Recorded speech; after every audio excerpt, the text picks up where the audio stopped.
Speaker, because you are the Solomon of this House, kindly do not proceed with this motion in the state that it is, and it will be a procedural wrong. This is the making of Kimani Ichung'wah, which cannot work in this assembly. Thank you very much. Yes, Majority Leader. Honorable Speaker, the member for Kajiado North is my very good friend, and he served as a member of the County Assembly of Kajiado. And he has clearly read out to us the standing order.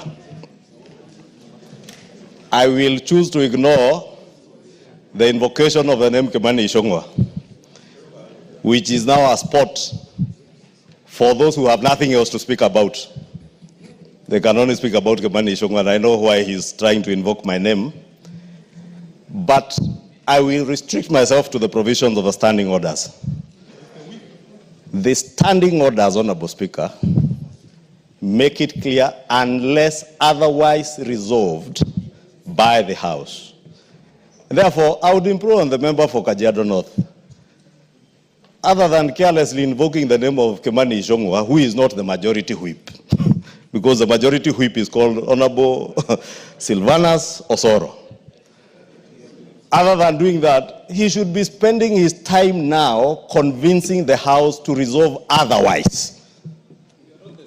Otherwise, Honorable Speaker, invoking the name of Kimani Ichung'wah to look popular out there, my friend, go and do those things in the County Assembly of Kajiado, not in the National Assembly. Spend your time in the National Assembly discussing matters of greater importance to the people of Kajiado North, who are suffering without roads, whose children cannot even go to school because their member of parliament is busy following people in some other village somewhere.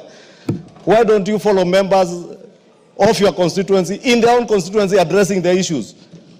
I will not allow, Honorable Speaker, any member to use my name or invoke my name to try and seek cheap publicity. Our standing orders are very clear, and our Ngogoyo should know that. Deal with matters to do with your constituents. And there is also some levels of insatiable greed that we cannot be able to satisfy as a House. And therefore, Honorable Speaker, the issue raised is simple. Let the Honorable Ngogoyo convince members of this House to resolve otherwise. Otherwise, the standing order, as he read, is very well, is in very simple language that even a member of our county assembly can be able to interpret. Osoro. Osoro. Honorable Speaker, thank you very much. Honorable Speaker, when I moved this particular motion, I did indicate that coming up with a list of committees in any particular committee, Honorable Speaker, is not very easy.